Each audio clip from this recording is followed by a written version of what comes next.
The parable of the wedding banquet in the Gospel of Saint Matthew.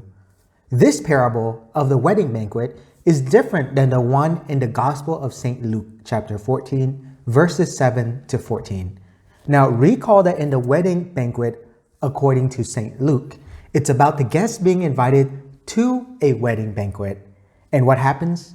They all compete against each other to see who gets the best seat at the banquet.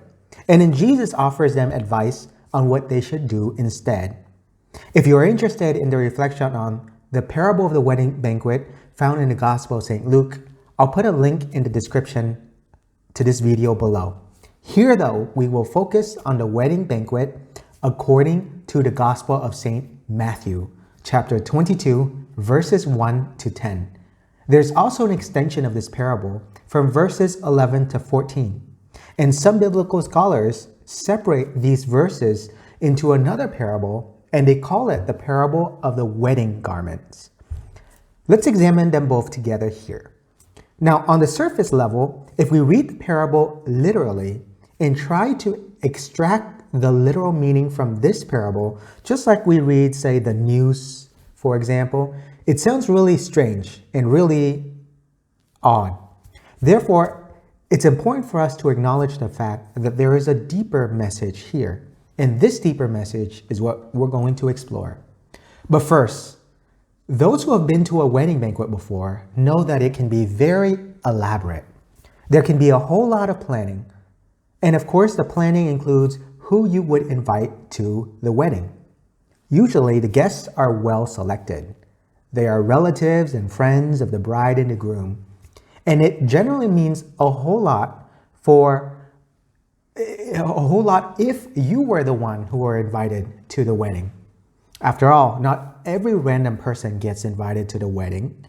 And for sure, you would not just invite random strangers or other people you don't know. That just doesn't happen. So then imagine that you are organizing a wedding banquet for your friend. Who would you invite?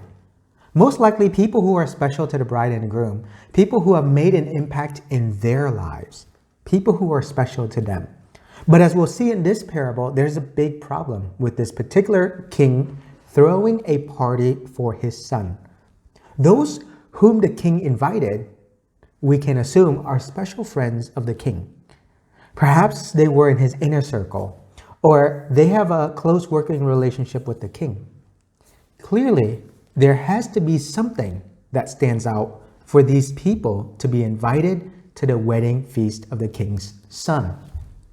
Additionally, I also have to warn you that there's a lot of strangeness in this parable. There are some very odd occurrences of events if they were real.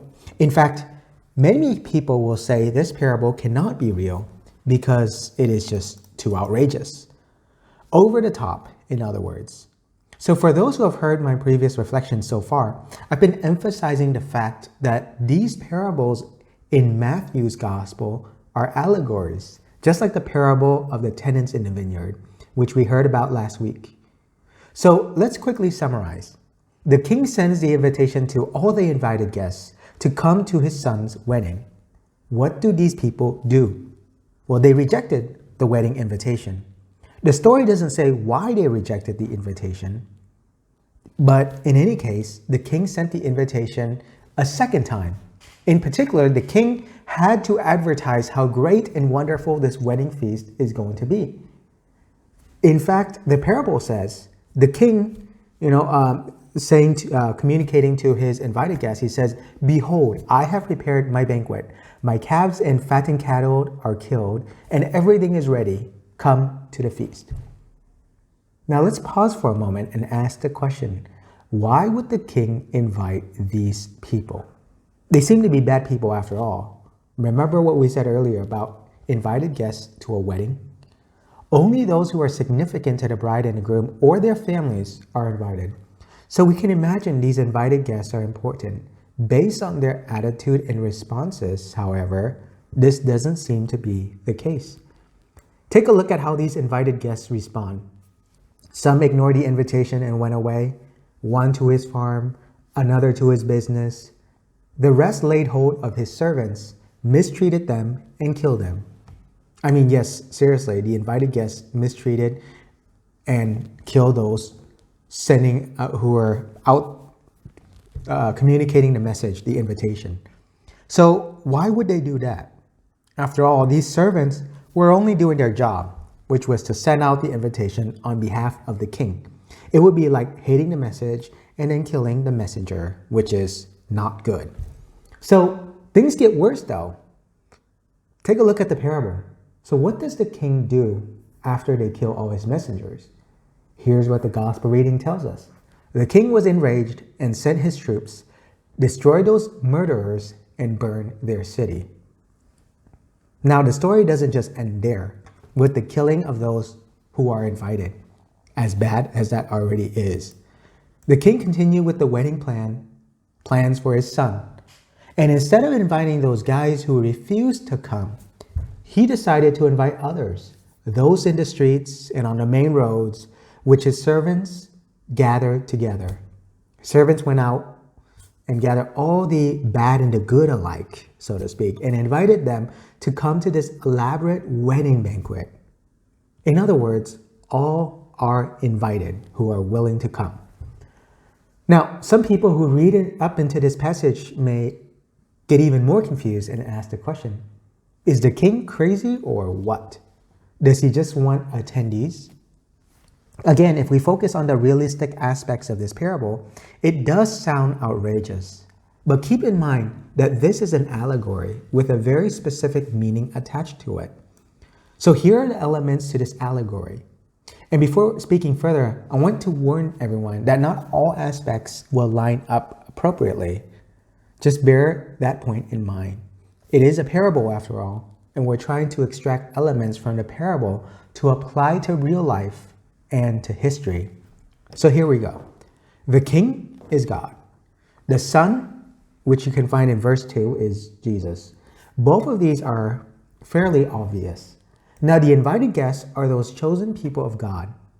Recall in last Sunday's parable, I spoke about the covenant God made with his people on Mount Sinai just before they entered the promised land. The covenant is founded on the law. But of course, the people of God broke the law and they forgot all about God. Yes, these people do not want to go to the wedding feast. And as we'll see, they are not worthy to come. The burned city, verse 7, is the promised land. Some scholars would say Jerusalem, relating it to the destruction of Jerusalem in 70 AD. And those invited to the wedding feast are the people, both the good and the bad. There's an illustration of this point, that those who are prepared and properly dressed for the wedding feast are welcome to stay. And those who are not prepared for the wedding feast, and they're not welcome. And so the wedding robe, verses 11 and 12, equates to the person's response, their goodness, in other words. So at this point, as we finish out verses 10 and move on to 11 to 14, there's a transition from the parable of the wedding banquet to the parable of the wedding garment. So then, starting at verse 11, as the party was going on and everyone's having a good time, the king enters the party and mingles with the guests. Then all of a sudden, he found one who is not dressed appropriately.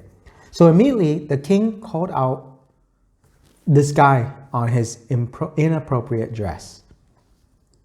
Here's what the text says. My friend, how is it that you came in here without a wedding garment? So supposedly the king enforces the dress code. Going deeper still though, what does all this mean? Well, the meaning can be interpreted as follows.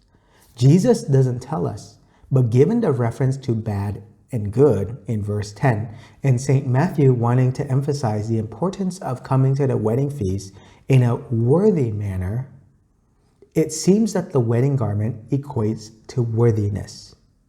Yes, all are invited to the wedding banquet. But the question is, are all worthy to come? And how does this guest without the wedding garment respond? According to the words of the gospel, he was reduced to silence. In other words, he came without a wedding garment, and there's nothing he could say. There's no reason why he does not have one. Then what does the king do to this guest? Well, according to the text, it says, he said to his attendants, bind his hands and feet and cast him into the darkness outside, where there will be wailing and grinding of teeth. Now we have to ask this question. Why did the king do that? Why can't he be merciful to this man who is not properly dressed? Again, remember, this is a parable. And someone may say, well, of course the guy's not dressed properly. After all, he was in the streets and was invited to the wedding banquet at the very last minute. Since this is an allegory, however, it's important for us to remember the fact that these guests are found on the streets. They are welcome to the banquet, just like the fact that the kingdom of heaven is open to all. The invitation is for everyone to come. However, the point is that not everyone is worthy to come. Therefore, the wedding garment is a metaphor for people entering the wedding banquet. They need to live according to a higher standard of worthiness in order to deserve to be at the wedding banquet, which is why the final lines of the gospel sums all of this well, everything we've said so far. Many are invited, but few are chosen. In other words, the invitation to come to the kingdom of God is open to everyone. But in order to come, you must be worthy. That's right. You must live up to the standard which God himself has set for entry into the kingdom. Now, one important point we can extract from all of this is that in many ways, those who are unworthy are similar to those who do not show up at all. Right? Think about it. Which is worse? Not showing up at all or being unworthy to come? Just imagine as you're deciding to whether or not you want to go to a wedding banquet. That's something to think about. And so then I'd like to end all this reflection by examining the very last line of the parable again. For many are called, but few are chosen. This concept of call and chosen appears numerous times throughout scriptures. For example, in the Old Testament, God chose Abraham, God chose Moses, God chose the various prophets to bring not just the covenant, not just to form the covenant relationship with God, but through the various prophets as well, God used them to remind his people of the covenant they made with God. And in the New Testament, we find the idea of Jesus calling all people to become disciples. All are called, but few are chosen. In other words, the message of Jesus Christ is for everyone. However, not everyone choose to respond with faith and the way how they live out their faith in their life. Because ultimately, it's about the invitation of Jesus to come follow him. Are we willing to take up that challenge of discipleship, of following Jesus? It's up to you how you want to respond. But this parable really gives us a lot to consider. May God bless you.